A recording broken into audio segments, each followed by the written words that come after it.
Amen.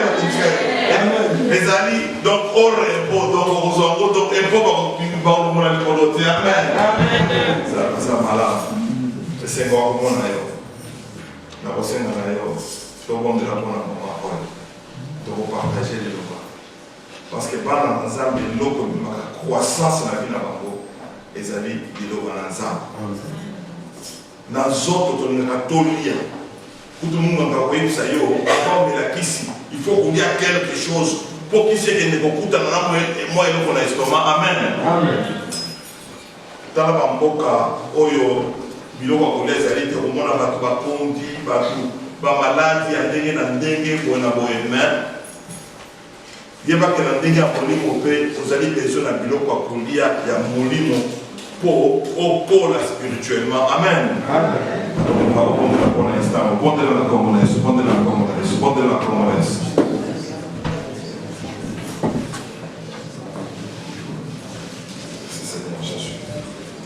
Merci pour cet instant, Seigneur.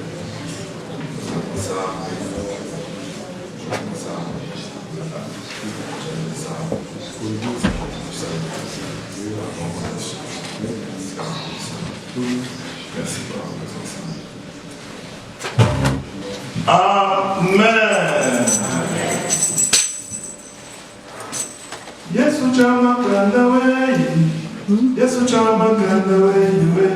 Yesu chama kanda wewe. Yesu chama kanda wewe. Chama kanda wewe. Yesu chama kanda wewe. Chama kanda wewe. Yesu chama kanda wewe. Yesu chama kanda wewe. Yesu chama kanda wewe. Chama kanda wewe. Yesu chama kanda wewe.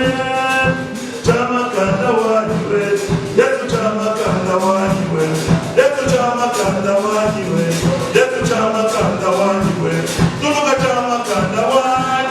Tuluka chama kanda wewe. Tuluka chama kanda wewe.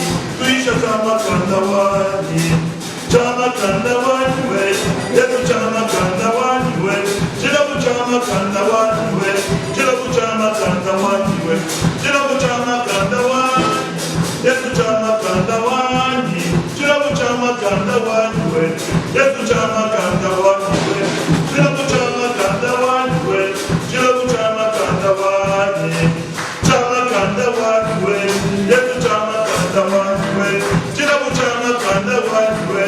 Yesu chama kanda wewe. Mwana waniwe. Mwana waniwe. Mwana waniwe. Mwana waniwe.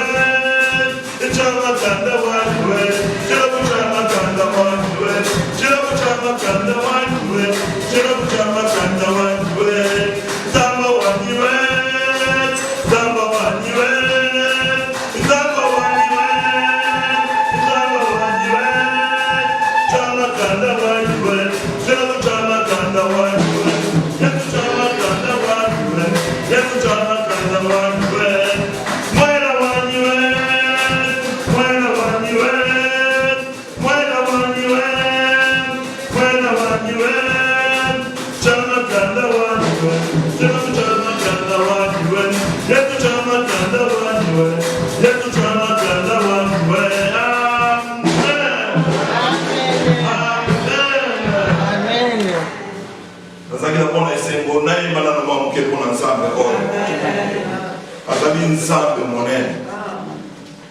That's a coincidence about selling us some mula mususu na bi. Amen. Ezana ekele ona kutanga jour moko moko minute moko seconde moko. Bafanda kana bandako ya minene oyo balisa kana bambwa ba bifiteki ya boye me bazana bomo ite. Amen. Mais biso nzambe na bomo ikana na matembele wana ezali mafuta wana bachekaka mungu wana bolie bozokola kete na komisa nzambe po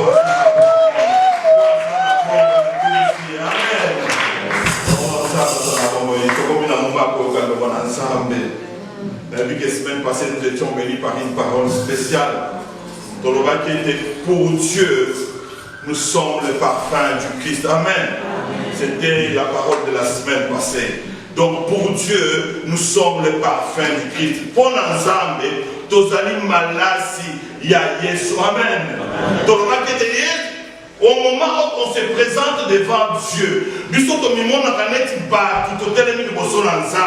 mais Zambé ezali komona de malasi etelemi liboso na ye. Amen. Amen.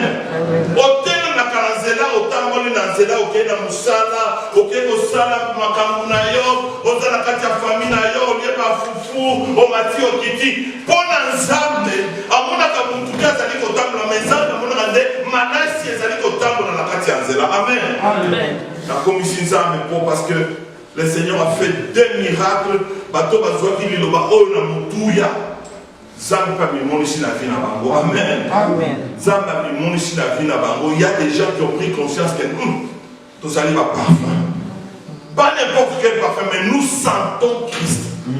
Parce que le parfum est c'est nous. Donc Dieu nous confond. Donc tous ça pour battre, tous ça pour battre, mais tous ça manasi carrément. Donc tous allez et là comment manasi vous ne sur boîte on a mon pépé. Donc mais mon peuple Amen. Nous sommes les parfums du Christ. Et ça, nous sommes oh, dans la délivrance, oh, à cette colombe solo, ya ebembe.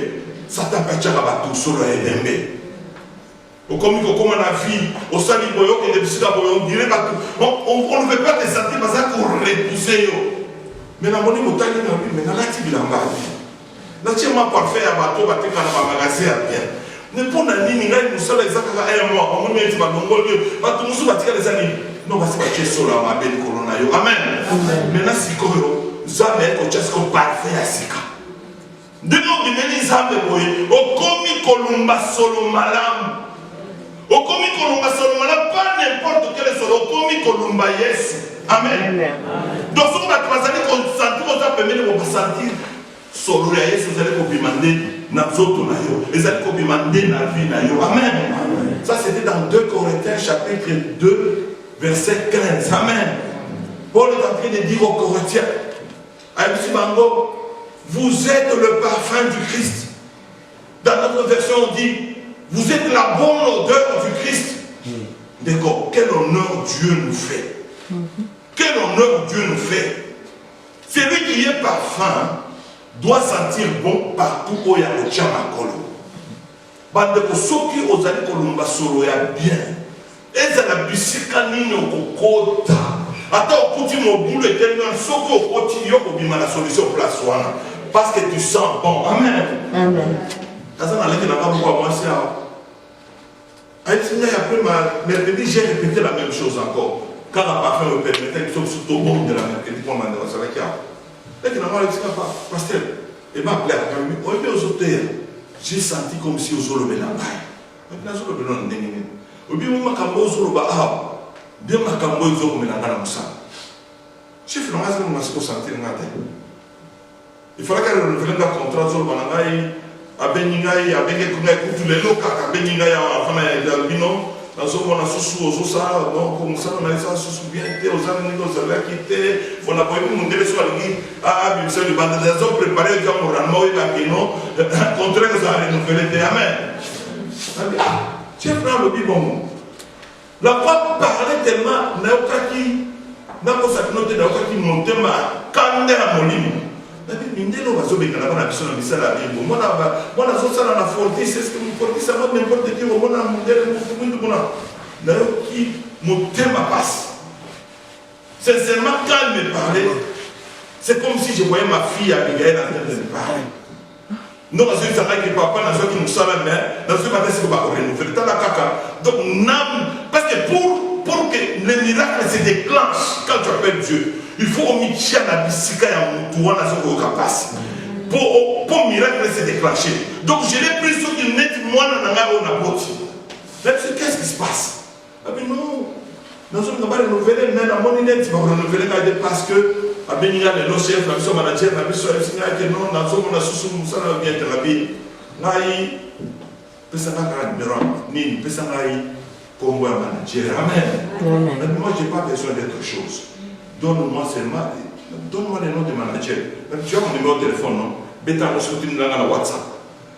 Écris-moi son nom et son prénom. Amen. Écris-moi son nom et son prénom. Quand les autres bateaux qui décollent à la minuit, là, il n'a pas même à commander à minuit. Amen. Amen. Amen. Parce que nous tout ça qui nous dit. Amen. Amen. Parce que si on a continué à commander à la minuit, il y aura des effets. Amen. Amen. Parce que nous sommes serviteurs de Dieu. Parce que nous avons des choses à tout tellement rappeler. Quand on a dit que rappelle, yo peut continuer à comme on a dit, mon dos yo, on a dit que ça va. Amen. Amen. Yo peut que des minutes yo. Tellement la combo la table na mona ndako na nzambe na ko funda kuto. Amen. Amen. Tambe na minute tele na combo. Mais na tche mona na mbia na tche parfait ya Yesu. Amen. Amen. Il faut aussi pour aller wana. Baka boa changer. Na saka tout yes pour faire ça bien. Na saka tout et obéir. Amen. Na tche mona. Minute ko kika na ka porte. Na telemi madame akona za madame kaka ndenge balobi ya na France na biza Yesu oyo azana de boso na azana ni cette dame ici pour na ko buka motema ya mwana na amen ya zana obike na ju papier na lobi on a osale prier na papier amen na osale prier na solo na dessiner na lobi madame na